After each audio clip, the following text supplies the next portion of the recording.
ये आकाशवाणी जयपुर अजमेर है। अब आप रितिका गुप्ता से केकड़ी जिले की चिट्ठी सुनिए। इसके लेखक हैं गोविंद वैष्णव। जिले में इस बार मानसून मेहरबान रहा। लगातार बारिश के चलते जलाशयों में पानी की अच्छी आवक हुई है। जिले के 21 बांधों में से 19 बांध लबालब हो चुके हैं। कई बांधों में चादर चली। वहीं लगातार हुई बरसात और अतिवृष्टि से खरीफ की फसलों को नुकसान भी पहुंचा है। अतिवृष्टि से प्रभावित क्षेत्रों में राहत कार्यों के लिए जिला कलेक्टर ने संबंधित विभागों को आवश्यक कदम उठाने के निर्देश दिए। उन्होंने फसल, पशुधन और मकानों को हुए नुकसान का आकलन कर मुआवजा दिलाने के लिए रिपोर्ट तैयार करने को कहा। शिक्षक दिवस पर जिले में कई आयोजन हुए। जिला स्तरीय कार्यक्रम केकड़ी के पीएम श्री राजकीय उच्च माध्यमिक विद्यालय में आयोजित किया गया। समारोह में शिक्षा के क्षेत्र में उल्लेखनीय कार्य करने वाले शिक्षकों को सम्मानित किया गया। जिला कलेक्टर श्वेता चौहान की अध्यक्षता में पिछले दिनों जिला स्तरीय परामर्श और समीक्षा बैठक आयोजित हुई। इस दौरान बैंकों को सरकारी योजनाओं के लंबित आवेदनों को जल्द निपटाने और वित्तीय लक्ष्यों को प्राप्त करने के निर्देश दिए गए। इधर स्वास्थ्य सेवाओं की समीक्षा बैठक में जिला कलेक्टर ने अधिकारियों को आमजन को बेहतर स्वास्थ्य सुविधाएं उपलब्ध कराने के निर्देश दिए। उन्होंने स्वास्थ्य केन्द्रों पर दवाओं की कमी न होने देने और मौसमी बीमारियों की रोकथाम के लिए प्रभावी कदम उठाने को कहा।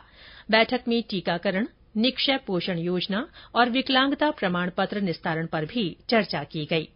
जिला कलेक्टर ने पिछले दिनों शेरगढ़ ग्राम पंचायत में जनसुनवाई कर ग्रामीणों की समस्याएं सुनी और अधिकारियों को उनके समाधान के निर्देश दिए। जनसुनवाई में 15 परिवाद प्राप्त हुए।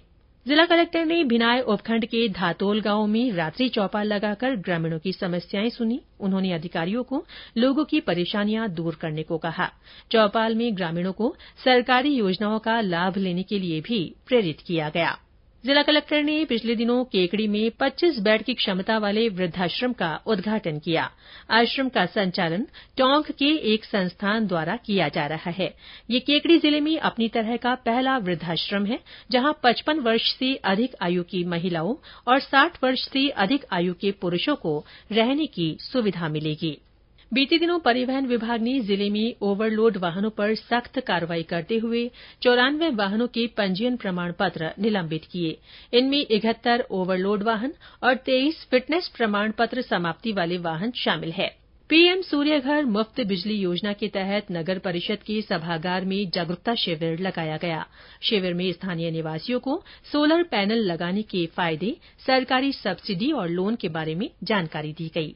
स्वच्छ भारत मिशन के तहत नगर परिषद केकड़ी ने शहर को स्वच्छ और सुंदर बनाए रखने के उद्देश्य से मुख्य बाजारों के दुकानदारों को डस्टबिन वितरित किए। आयुक्त बंटी राजपूत ने दुकानदारों से गीला और सूखा कचरा अलग रखने की अपील की और सड़क पर कचरा फेंकने पर जुर्माने की चेतावनी भी दी।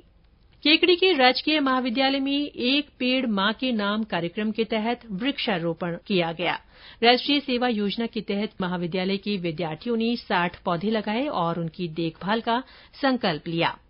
राष्ट्रीय पोषण माह के दौरान आयोजित हो रही गतिविधियों के तहत अजगरा गांव के राजकीय उच्च माध्यमिक विद्यालय में जागरूकता शिविर लगाया गया। शिविर में बच्चों को संतुलित आहार और कुपोषण से बचाव के उपायों की जानकारी दी गई। ईद मिलादुन्नबी पर्व पर जिले में विभिन्न आयोजन हुए। पैगंबर मोहम्मद साहब के जन्मदिन के अवसर पर मनाए जाने वाले इस पर्व के दौरान कई स्थानों पर मजलिसें लगाई गई और जुलूस निकाला गया। मियाँ जी की बावड़ी से शुरू हुआ जुलूस विभिन्न मार्गों से होता हुआ कटला मस्जिद पर समाप्त हुआ। जुलूस में बड़ी संख्या में मुस्लिम समुदाय के लोग शामिल हुए। जन्माष्टमी का पर्व जिले भर में श्रद्धा भाव के साथ मनाया गया। कृष्ण मंदिरों में आकर्षक सजावट की गई। जिले के तेलियन मंदिर, बालाजी की बगीची और अन्य कृष्ण मंदिरों में बड़ी संख्या में श्रद्धालुओं का तांता लगा रहा। तेजादशमी के अवसर पर वीर तेजाजी धाम पर ध्वजारोहण किया गया। ग्रामीणों ने पारंपरिक रीति रिवाजों के साथ तेजाजी की बिंदोरी निकाली। नगर परिषद सभागार में तेजा दरबार, पगड़ी बंधन और पारितोषिक समारोह का आयोजन हुआ। इसके साथ ही केकड़ी जिले की चिट्ठी समाप्त हुई।